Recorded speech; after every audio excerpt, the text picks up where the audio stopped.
On our anniversary trip, my wife said, "I want a divorce." I replied, "Why wait?" Then I canceled her return flight and left her with her share of the hotel bill. I landed to a call from my mother-in-law informing me she was being detained for the unpaid charges.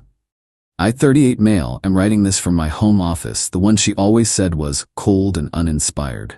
Right now, cold and uninspired feels like a victory. 2 days ago, my wife Heather, 35, and I were on our 10th anniversary trip. A 5-star resort on a pristine beach. I booked the best suite, the one with the private plunge pool. I thought we were there to reconnect. We'd been drifting, but I figured a decade of marriage deserved a grand gesture, a real effort. On the night of our anniversary, at a restaurant where the wine list had its own table, she dropped it. Not with tears, not with regret, but with the cool efficiency of a project manager closing a dead-end account. "Tyler," she said, setting her fork down with a delicate click. "I need to be honest. This isn't working for me anymore. I want a divorce." For a second, the world went silent.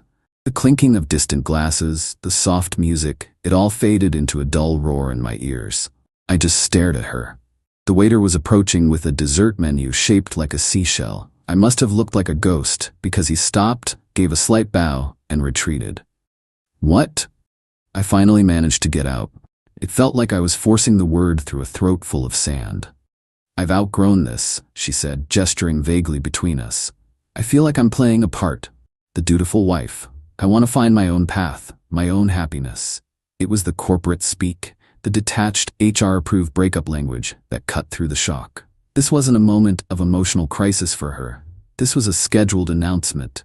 My mind raced, trying to catch up. I asked the obvious question, the one you have to ask. "Is there someone else?" She gave a little sigh, a puff of annoyance, as if I was being difficult. "I've reconnected with someone, yes. Dennis, he's an artist. He sees me, Tyler. He sees my soul." Dennis, a name I'd heard. A guy she'd met at a gallery opening a few months back. I'd paid for her ticket to that gallery. I'd encouraged her to go, to network for her art career. The pieces started clicking into place with nauseating speed. Her recent late nights at the studio, her phone always angled away from me, the new, expensive perfume. This wasn't a decision. This was the final presentation of a plan that had been in the works for months. She had waited until I flew her thousands of miles away, to a place I paid for, to tell me she was leaving me for another man. The sheer, calculated disrespect of it was breathtaking. I felt a strange calm settle over me then. It wasn't a lack of emotion. It was the opposite. It was a surge of pure, cold clarity. A defense mechanism to keep myself from shattering right there at the table. She expected a scene. Tears.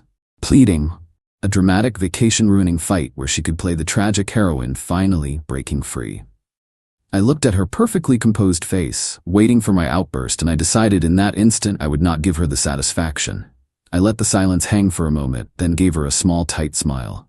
"Why wait?" Her composure finally cracked, a flicker of genuine confusion. "What?" "For the divorce," I said, my voice steady, betraying none of the turmoil inside me. "You want it? I accept. Why wait until we get home? We can start now." I stood up, pulling my wallet out. I dropped enough cash on the table to cover my meal and half of the bottle of wine. "I'm gonna go pack. I wish you and Dennis the best." I walked away without looking back. I could feel her eyes on my back, could feel the shock radiating off her. This wasn't in her script. Back in the suite, I moved with methodical speed. I packed my suitcase. Then I sat on the edge of the bed and made the call. It took a frustrating 20 minutes on the phone with the airline's platinum desk. But since the tickets were booked using my miles and under my top-tier status, they allowed me to make a change to an individual passenger. I canceled her return flight. The miles were gone, but the principal was worth more. Then I went to the front desk. A very professional young woman named Maria was there. I explained the situation calmly and politely. "My wife and I are separating, effective immediately. I will be checking out now. Please charge my half of the remaining nights on the room to my card, as well as all of my own incidentals, the bar tab from last night, my spa treatment. She will be staying and will be responsible for her half of the room from this point forward, plus any other charges she incurs." Maria looked concerned, but handled it with corporate efficiency. She split the bill as I requested. I paid my share, settled my accounts, and called for a taxi to the airport. I was on a red-eye flight within 2 hours. I landed this morning. Switched my phone off airplane mode. It buzzed alive with a storm of notifications. 23 missed calls from Heather. A string of increasingly frantic and angry texts. I didn't read them. I just blocked her number. A few minutes later, the phone rang again. It was my mother-in-law, Janet. I almost declined, but something made me answer. "Tyler, what have you done?" She shrieked, her voice a piercing nail on a chalkboard. "Janet, hello. I'm fine. Thanks for asking. Don't you dare be clever with me. Heather just called me, crying her eyes out. The hotel won't let her leave. They say she has an outstanding bill and they're holding her luggage. They have her in some back office. You have to call them and pay it. You abandoned her." I let her tirade wash over me. "No, Janet," I said, my voice flat. She ended the marriage. I simply accepted her decision and ended our shared vacation. Her bills are her own now. I suggest she call Dennis. He's the one who sees her soul, after all. Let's see if he sees her debt too. I hung up. Then I made a fresh pot of coffee and sat down in my cold, uninspired office. And you know what? It feels pretty damn good. Update 1. Well, it's been a week. A week of silence on my end and a whole lot of noise from everyone else. Thank you for the comments on my original post. It helped to know I wasn't crazy for reacting the way I did. A lot of you asked for an update, so here it is. The call with Janet was just the opening salvo. As I predicted, Heather had to call Dennis to wire her the money for the hotel bill and a new, last-minute, full-fare flight home.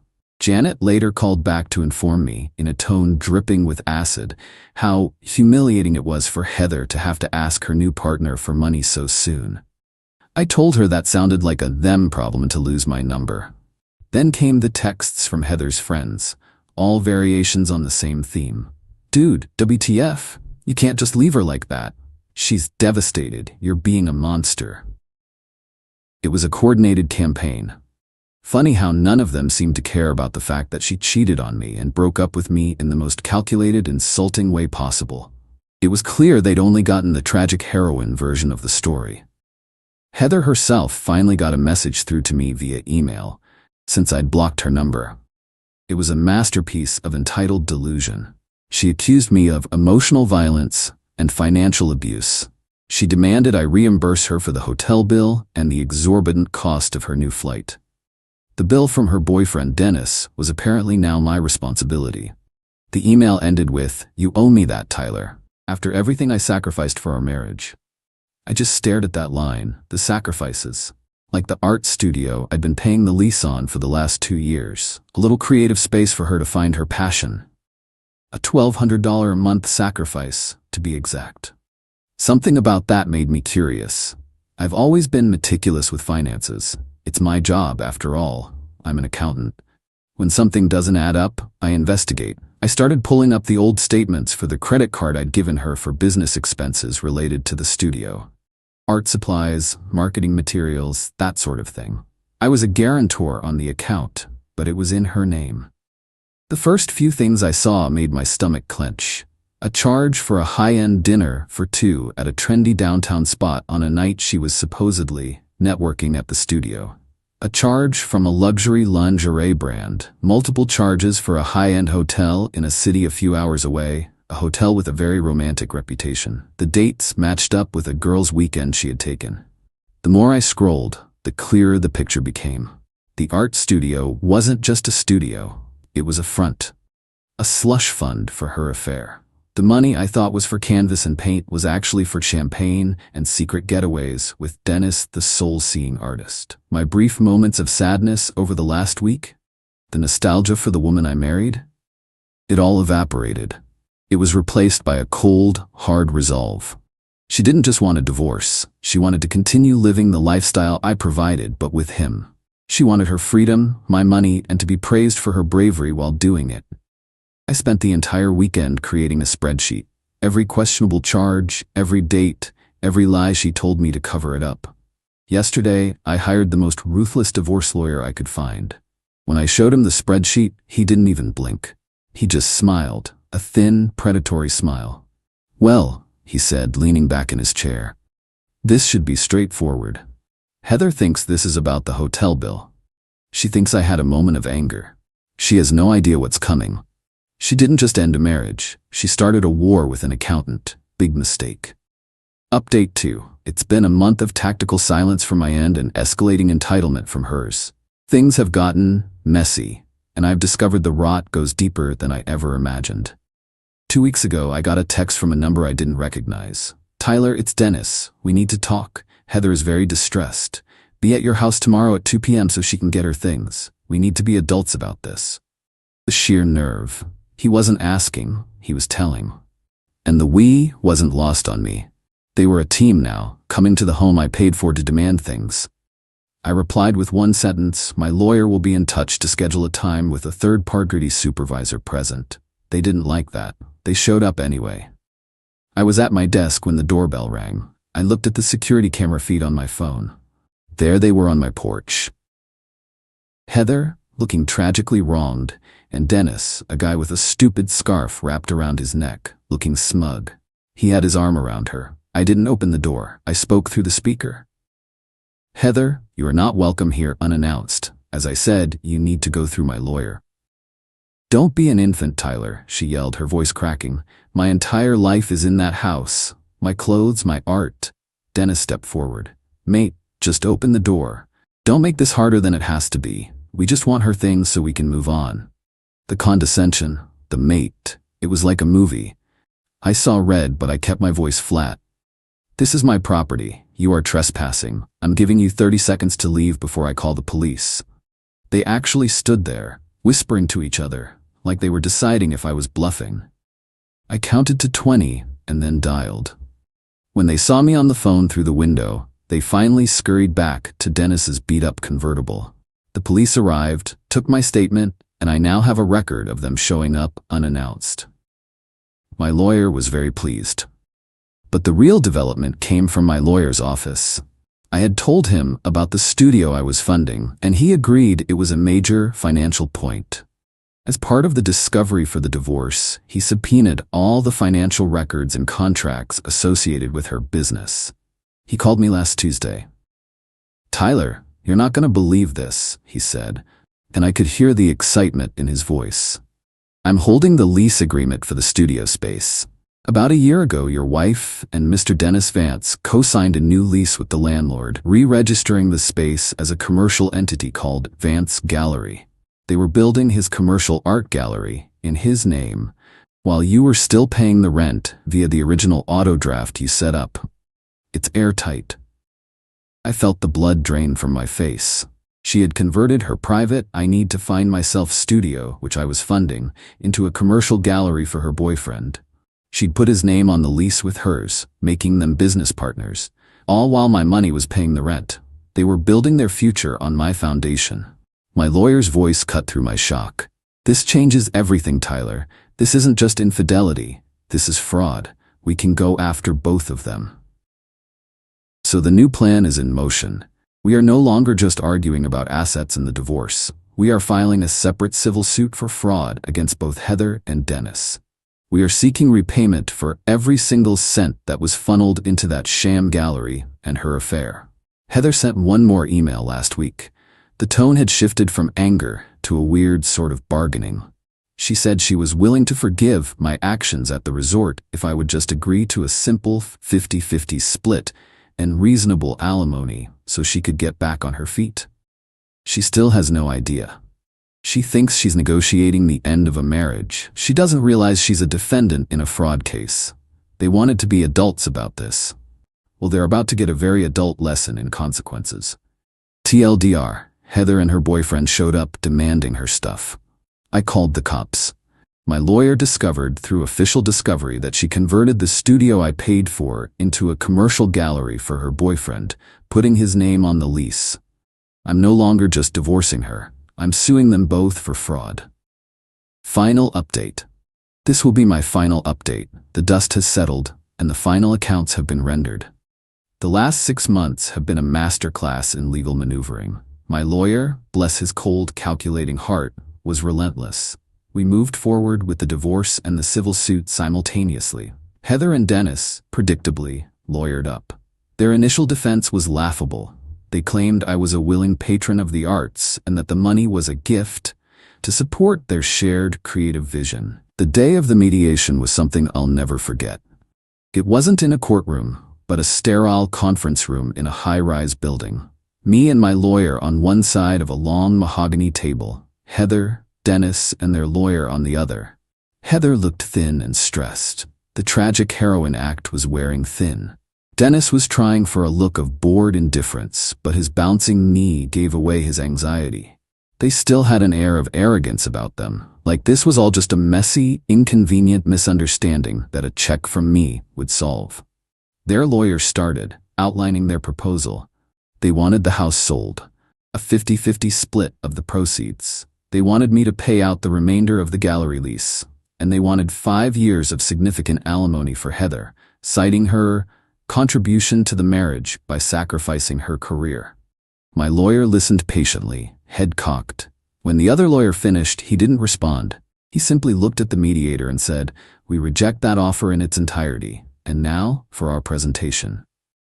He placed a thick binder on the table. "This," he said, "is the Heather and Dennis project binder." He opened it. The first page was a blown-up photo of them, smiling on a hotel balcony from Dennis's own social media. The date stamp was clear. It was from his birthday weekend, the same weekend Heather told me she was at a silent meditation retreat. Then came the spreadsheet, now 20 pages long, itemized, dated, cross-referenced with her lies. My lawyer walked them through it, his voice calm and monotonous. Page 1, itemized list of dinners for 2, totaling $4,780, charged to the art supplies credit card. Page 3, hotel stays including the St. Regis where Mr. Vance's social media shows him celebrating your 6-month anniversary. Total, $8,150. Page 7, direct transfers to Mr. Dennis's PayPal listed as consulting fees. Total, $22,000. Heather's face went from pale to chalk white. Dennis stopped bouncing his knee. He was perfectly still, staring at the numbers. Then came the grand finale. My lawyer presented the legally obtained, signed lease for the gallery, the one with both their names on it. He presented bank records showing the auto draft from my account paying the rent for their joint commercial venture, month after month.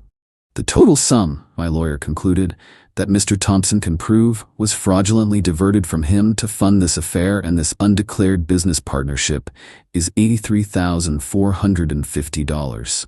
Not including the future liability of the lease they both signed. This constitutes a clear case of fraud by deception, which we are fully prepared to pursue in civil court. The discovery process for that would be extensive. He slid a document across the table. This is our settlement offer. Heather gets nothing. No alimony, no share of the house. She walks away with her personal belongings and the significant credit card debt she accrued in her name. In return, we will drop the civil suit for fraud against her and Mr. Dennis Vance. Their lawyer's jaw was tight. He whispered furiously with Heather and Dennis. I could hear snippets. Criminal charges, perjury. They have everything. Dennis looked at Heather. But it wasn't the look of a man who saw her soul. It was the look of a man realizing his business partner and meal ticket was a massive liability. The look of a man who was just told he was on the hook for tens of thousands of dollars. Heather started to cry. Not the composed, delicate tears from the anniversary dinner. These were ugly, panicked sobs. Tyler, please, she whimpered, looking at me for the first time. You can't do this. I'm not doing anything, I said, my voice even. These are the consequences of your own choices. You wanted to start a new life, here it is. They took the deal. They had no choice. The aftermath was swift. Heather had to move in with her parents.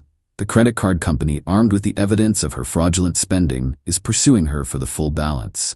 Her credit is shot. Janet and Robert called me one last time, but the fury was gone, replaced by a weary resignation. They asked if I could just help a little. I said no. Dennis, as predicted, bailed. The last I heard, he had moved to another city. The gallery, of course, folded. The landlord is now going after both of them for the broken lease. As for me, I sold the house. It held too many ghosts. I moved into a modern apartment downtown, one she would have hated. It's clean, bright, and mine. The spreadsheet is deleted, the binders are shredded. I took the money I saved from the divorce and invested it. My future is my own again. I don't feel happy, not in a fist-pumping celebratory way. There's a scar there, but I feel balanced, vindicated. The scales have been set right. I responded to a calculated betrayal with calculated consequences. I didn't yell, I didn't scream, I just did the math, and the math was undeniable. I'm going on a trip next month, by myself, to a place with mountains and cold, clean air, just me. And that's more than enough.